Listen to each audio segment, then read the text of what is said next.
جارێکتر سڵاوتان لەبێت بینەرانی بەڕێز سوپاس بۆ میوانەکانمان کاک هیوا جەنابیشت بەخێر بێ سوپاس بۆ ئامادەبوون و دەمەوێستنەجی بەڕێز بزانم لەسەر دەستگیرکردنی چالاکوانان و ڕۆژنامە نووسەنەتە بڵین نوێترین نمونە دوێنێت لە هەولێر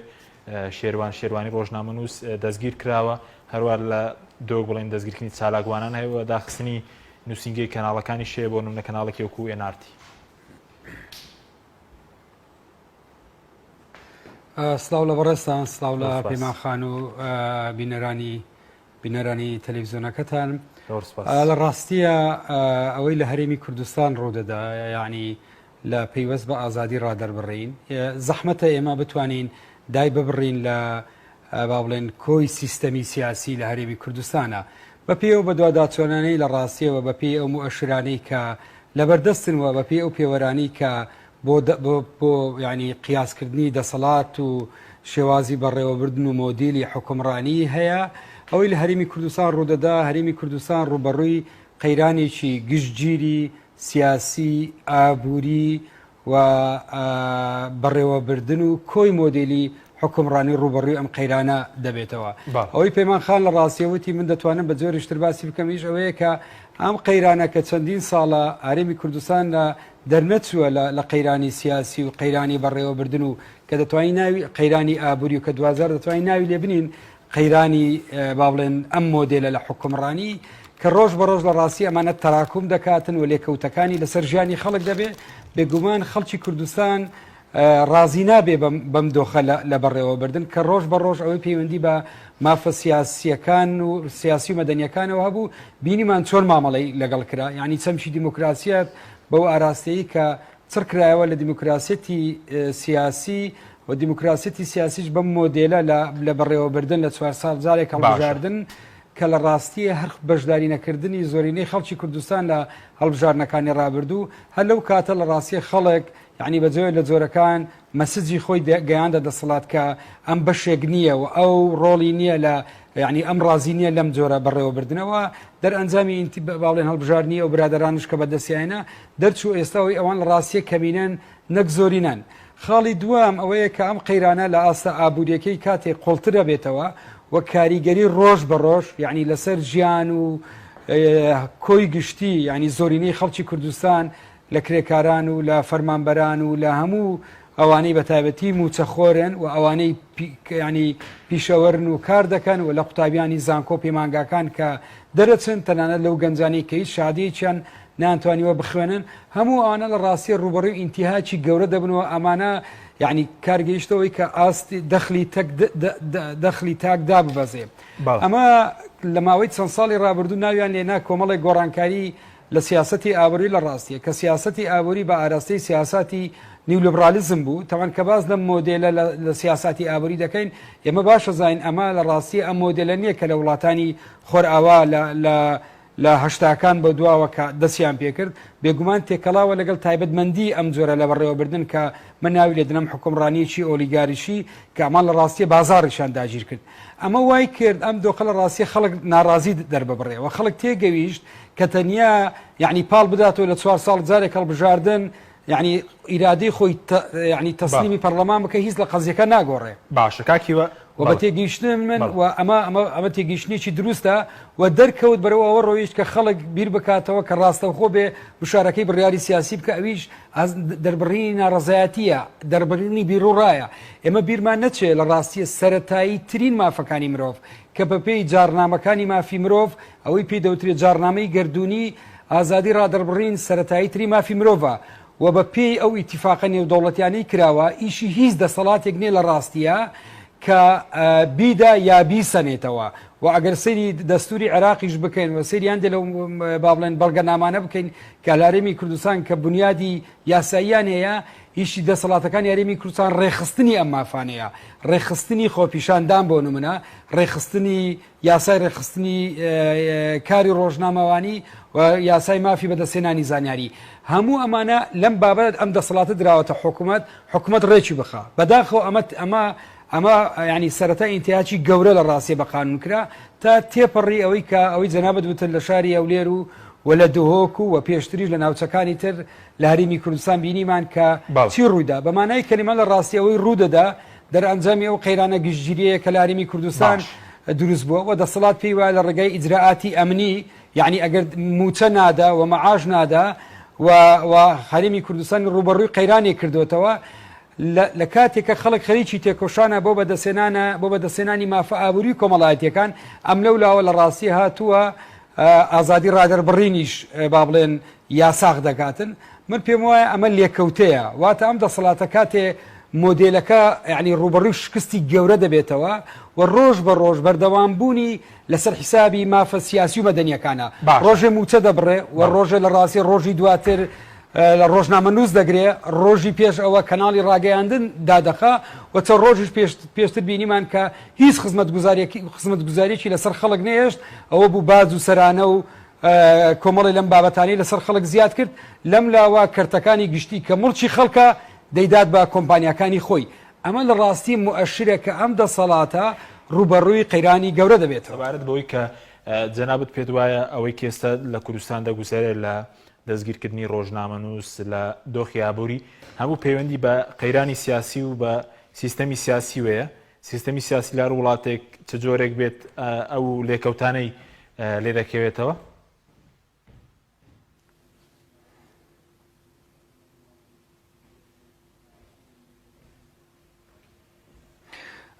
بێگومان کاتێککە ینی مۆدلێک لە حکومڕانیت هەیە و ئەم مۆدلە لە حکومڕانیە بە جۆرێکە کە با بڵێن ناتوانین ئێمە لە چوارچەوەی مۆدلێکی بەڕێوەبردننی تازەیە ینی تەسمی بکەین یان ئەوەی کە با بڵێن لەو چوارچەوەی کارێمی کوردستان بەپێی دەستور بازەوە دەکرێت کە سیستەمێکی سیاسی دیموکراسی پەرلەمانی کۆماریە ئەمە لە ڕاستیە لە هەرێمی کوردستانە ئێمە لە ئەرزی واقعە ڕوبەڕووی قەیرانی زۆر گەورە دەبینەوە من پێم وایە قەیرانی لە هەرێمی کوردستانە هەیە تەنانەت ناتوانین یعنی دای ببڕین لەو قەیرانی کە سیستەمە سیاسیەکان لە ڕۆژهەڵاتی ناوەڕاست تایە ینی پێیا دەگوزارن ئێمە شاید حاڵی چەندین یعنی دەرەکەوێ ئەم ناوچەیە بە بەردەوام دەرئەنجامی ئەم مۆدلە لە حکومڕانی وای لێدێک کە بە بەردەوام ئم ناوچەیە ئەوەی پێی دەوترێت ئیستقراری سیاسی بەخۆیەوە نەبینێ و ئەوەی پێ دەوترێت تەنمی و گەشەپێدانی سیاسی و مافەکانی مرۆڤ ڕاستیە بە بەردەوام لە بەردەم هەڕەشەی گەورەدا بێ ئێستا ینی دۆخەکە ئەگەر ئێمە سەری وڵاتانی عەرەبی بکەین یعنی چەندین لەم ماوەیە چەندین ئالوگۆڕی جۆرا و جۆر بەسەری هات ئەمە سەری بارودۆخی عێراقەکەین وا تەسەوڕەکراکارێمی کوردستان لە دوایەوەتەوە کە ڕاپەڕین کرا لە ڕاستیە ئێمە یعنی وا تەسەوڕی واکرە سەرتا کە ئێمە خەریکە دەست و پەنجە نەرم بکەین لەسەر لە مەرحەلەی ئینتیقالی داین بەرەو دەسەڵاتێکی با بڵێن دیموکراسی پەرلەمانی کۆماری بەداخەوە دەرکەوت کە ئەم مۆدێلە لە حکومڕانی و بە تایبەتی ئەم دوو پارتی کە لە دەسەڵاتدان و دواتر لە ڕاستی ئێمە ناتوانین هەرتەنیات یعنی دەتوانین تەسمی بکەین بە ئیتلافی حکومڕانیش کە بە جۆی لە جۆرەکە لەناو ئەو کابینەیە ماونەتەوە من پێم وایە هەمیان بەرەو ئەوە دەڕۆن کە یعنی بە جۆی لە جۆرەکان تەحملی مەسئولیت دەکەن و بێگومان ڕێژەکە جیاوازە بەڵام دەگەینە ئەم دۆخی کە ئەمە دەسەڵاتێکی ئۆلیگاریشیە واتە دەسەڵاتێکی یعنی بنەماڵەیی دەسەڵاتێک کە لە دەرەوەی قانون و لە دەرەوەی خۆڕێخستن ئەمە دوجار پێی دەوتری قەیرانی بەڕێوەبردن تاوان ئەمە ڕوبەڕووی قەیرانی بەڕێوەبردن دەکاتەوە ئەگەر سری وتارەکەی سەرۆکی حکوومەت بکەنەوە زۆر بەڕوونی ئاماژەی بەوە کرد دەوێ بڵێ کە ئەگەر ڕێگا نەدام خەڵک دزی و ینی با بڵێن چەتەیی بکاتن و با بڵێن مەرزەکان بە کەیفی خۆی هین نەکاتن ئەمە بڕێوە ناچێ ئەمە لە ڕاستی دەلالەتە لە چی ئەمانە دەلالەتە لە قەیرانی قوڵ بەڵام ئەمە تەنیا لە ڕاستیە بەم تێگەیشتنە نابێ وەڵام بدرێتەوە خەڵک نابێ ڕازی بێ بەم وەڵامە پرسیار ئەوەیە کە تۆ ناتوانانی کۆمەلگا بەڕێوە ببەی وە کۆمەلگا تووشی قەیرانی گەورە دەکەی ڕۆژ بە ڕۆژ کەمینەی حکومڕان دەوڵەمەندترە بن و سامانەکانیان زیاتر دەبێ و زۆرینەی خەڵکی کوردستان هەژاتر دەبێ بە تێگەیشتنی من ئەم دۆخە بۆ ئەوان ناچێتە سەر و ئەزمموی هەرێمی کوردستان لە دەروی ئەزمموی مێژی مرۆڤایەتی نییەداران وا تێگەیشتن ئەگەر موچە نەدەن یان بەڵێ ینی بۆچی ناتێتە سەر ئەگەر چەند ساڵات چۆتە سەر بە زەبری چەک و ناڕزایی و سەرکوتکردن ناچێتە سەر ئەگەر خەڵک دەستگیر بکرێت ڕۆژنامەنووس بێت چالاکوان بێت پایمانەوەی ناکرێت درێژتر بکرێتەوە من پێم وایە ئەوەی تا ئێستا کردویانە یعنی دەرکەوت لە ڕاستیە ئەوەی ئەوان یعنی کاتێ دەسەڵاتێک ترسێکی زۆر گەورە یعنی تووشی فۆبیایەکی سەیرە بێ لە ئازادی ڕادەربڕین ئێستا تەوان ئازادی ڕادەربڕین و خۆپیشاندان ڕۆژنامەنووس ئەمانە عینوانیان لە لای بەشی زۆری لە ڕاستیە دەسەڵات ئەوەیە ئەمانە بە تێکدەر و بە ئاژاوە جار و لە ڕاستیە ینی حسابیان بۆ دەکرێت و بەبەردەوام لە بەردەم فشارێکی زۆرن ئەم دۆخی یعنی ئەگە دەسەڵات وابیر بکاتەوە جارێکی تر خەڵکی کوردستان یعنی ترس بڵاو بکاتەوە تۆقااندن بڵاو بکاتەوە بێگومان ئێستا ینی زۆر بە ئاسانی ئەوان ئاماژە بۆ کۆمەلگا دەنێرن کە ئێمە دەتوانین خەڵک بگرین و خەڵک ئەوەی پەیمانخانوتی بە یاسای دژە تیرۆر تۆمەتباری بکەین بەس لە ڕاستیە یعنی بەنەتیجە کۆمەلگا لە ڕووی چەندایەتی چۆنیێتەوە هەر کۆمەلگا بەهێز ئەمەمان بیر نەچێ و ئێمە لە ڕاستیە مێژوێکی یعنی زۆر دوور نییە ئێمە گەورەترین دەسەڵات لە کوردستان ڕوبەڕووی یعنی شەقی کۆمەڵانی خەڵکی کوردستان بۆیە فلەبەر ئەوە یعنی ئەمە ئەگەر تا کات ئەمە پێم وایە حاڵەتەکە کاتیە و ئەگەر هەرێمی کوردستان گۆڕانکاری جەوهری نەبێتن ئەم بە دۆخی ترساندن و تۆقااندن و تۆمە دروستکردن و شێواندنی کەسایەتیە ئەم کەسایەتیانەی کە بوونەتە ڕەمزی ناڕزایەتی کۆمەڵایەتی من پێوانندرێ هیچ دۆخەکە ناگۆڕی و دەریش کەوت ئەم مۆدلە 400 جارێک هەڵبژاردن بکات چەند خەڵکێک بنێرە پەرلەمان هیچ لە دۆخەکە ناگۆڕێ بەداخەوە یعنی ئەگەر سەری نەبرەی سەوتی بەشێک لە پەرلەمان تاران بکەی ئێمە دەبینین یعنی ئەو وەختە تو دەسەڵاتی پەرلەمان دەبینی لەکوێیە و دەسەڵاتی جێبەجێکردنیش ئەوەی پێدەوترێت تەنفیزیش لەکوێیە من پێم وایە بە نەتیجە ئەم مەسزە دەگاتە زۆربەی خەڵک خۆی بیر لەوەی بکاتەوە خۆی تەنزیم بکە وی خۆی ڕێک بخە ئەگەر ئێستا سیر بکەن ئێستا زۆرێک لە گەڕانەوەی کاری هەرەوەزی لە ناو بەشێک لە شار و شارۆچکەکان خۆی بەڕێوە دەبا هاوکاری خەڵک دەکاتن لە ڕاستیە و مشورەتی کێشەکانی خۆی خواتن ئەمە مەسزێکە بۆ دەسەڵات کە خەڵک زۆر لە دەسەڵات گەورەترە و دەتوانانی خۆی بەڕێو ببە بەڵام ئەگە لە بارودۆخێکی تایبەتە دەسەڵات ئەمڕۆ ترس و تۆقااندن بڵاوەکاتەوە کە بەشی زۆری لە پیاوانی ئەمریش لە ڕاستیە باوەڕیان بەم ترس و تۆقااندنە نییە و تاسەر ناسنە ژێرباری جێبەجێکردنی ئەم دۆخە بێگومان حاڵەتەکە تاسەر نابێ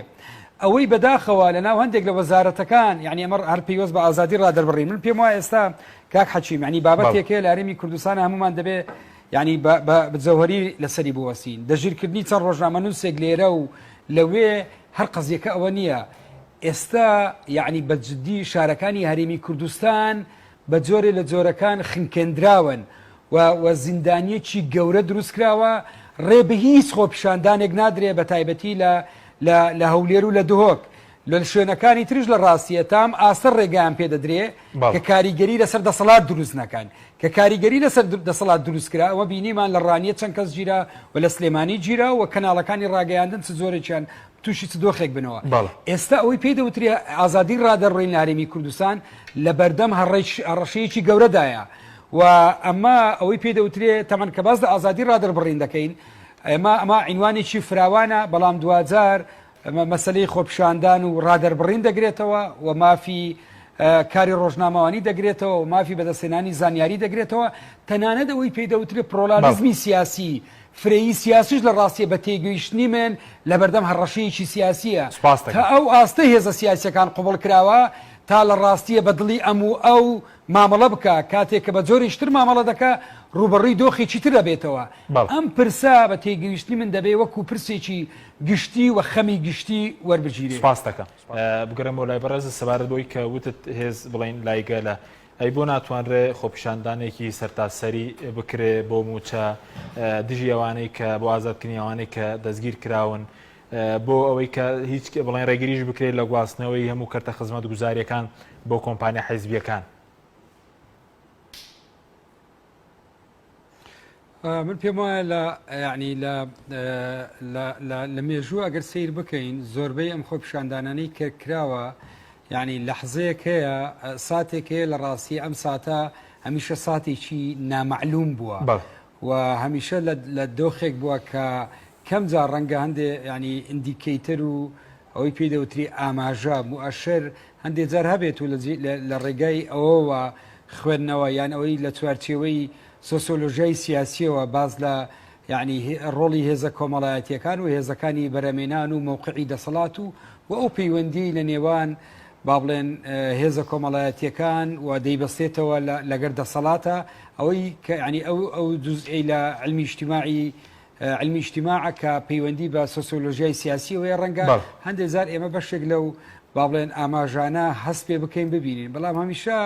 بەشێکی زۆر لەو شۆڕشانە و هەموو شۆڕشە گەورانە و ئەم ناڕەزایەتی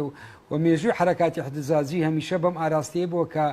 لە سەردەمێکە تەقیوەتەوە لە ڕاستی پێشببینی نەکراوە یان لامان معلوم نەبووە کە بەم ئاستە بێ بۆیە بەڵام کاتی ئێمە دەگەڕێنەوە سەر یعنی جەوهری قەزیەکە کە پەیوەندی بە با بڵێن بەهێزی دەسەڵاتی خەڵکە لە ڕووی ژمارەوە و لە ڕووی نەوعیەتەوە ئێمە جارێکی تر سەرڕای دۆخی ترس و تۆقااندن سەرڕای بوونی چەندین دەستگای داپلۆسێنەر ئێمە لە ڕاستیە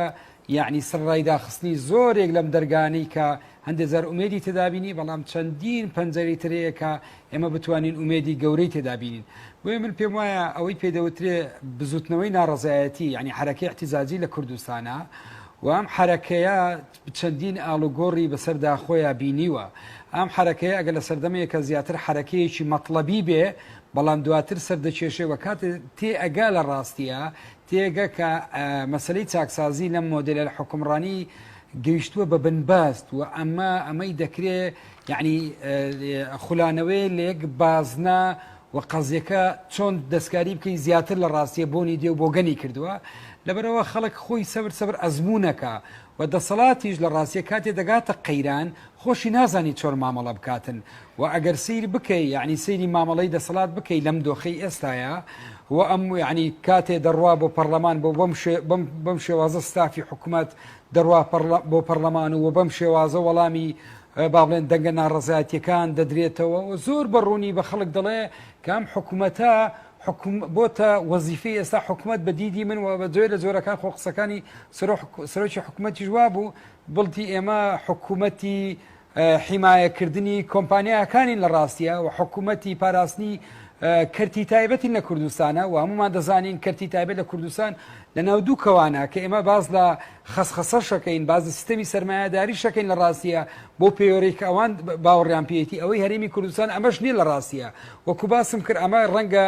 یعنی ئەمە یعنی ڕەنگە بشێ ناوی لێ بنێن لە حکومێکی ئۆلیگاریشی کە بەم جۆرە ئەم هەر تەماحی نییە لە ڕاستیە بێ با بڵێن دام و دەستگاکانی حکوومەت کۆنتترۆل بکە خەڵک بە حزبی بکە لە ناو فەرمانبەرانە لە دام و دەستگاکان دەزانین چۆن مامەڵە دەکە ئەم بازاڕیشی احتیکار کردووە لە ڕاستیە و میدیاج احتیکارەکە و دەوێت فەزای گشتی بە بەردەوام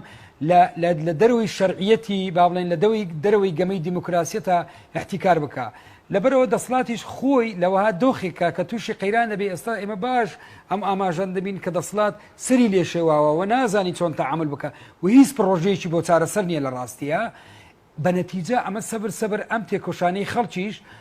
وشیاری دروستەکە و ئەم وشیاریە لە نەتیجەی کەڵەکەبوونە من پێم وایە دەگا بە ترۆپشی و من پێم وانە خۆپشاندان لە هەرێمی کوردستانە کاک حەکیم وەستا بێ خۆپشاندان لە هەرێمی کوردستانە ڕۆژانە خۆپشاندانی ئەلکترۆنی دەکرێت ئەوەی ئێستا لە ڕاستی لە دنیاە پێی دەوترێ ئێستا بڕۆ سوسیال میدیا بکەوە کە باشترین پێوەرە بۆی تو بزانی ئەم کۆمەلگای ئایا ناڕازی لەم دەسەڵاتە و بڕۆ کوچە و کۆڵانەکان و شوێنە گشتەکان و لە ئیلتزاماتی عشائری لە ناو میوانداران باسی خەڵک لە ڕاستی ئێستا باسی چییە؟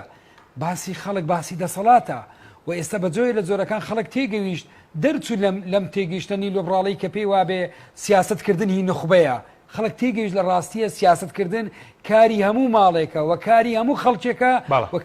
سیاستکردن وراسە نییە وەکو دەسەڵاتێکی بنەماڵەیی بۆ چەند خەڵکێک بمێنێتەوە سیاستکردن کاری هەموو خەڵکە کاری کرێکاران و زوتیاران چین و تێژەکانە لە ڕاستیە بۆیە ئەوەی ئێستا لە سوسیال میدیا دەبیندرێ ئەمە جۆرێکە لە سیاستکردن و بە فۆرمی جۆرا زۆر من پێوان ناڕزایەتی کۆمەڵایەتی بەردەوامە ئەوەی جەنابەت وتت من پێم وایە هیچ معلومیە بەیانی ئێمە ڕوبەڕووی خۆپشاندانێکی سەرتاسەری گەورە نەبێنینەوە بەڵێ سپاس دەکەم کاک هیوە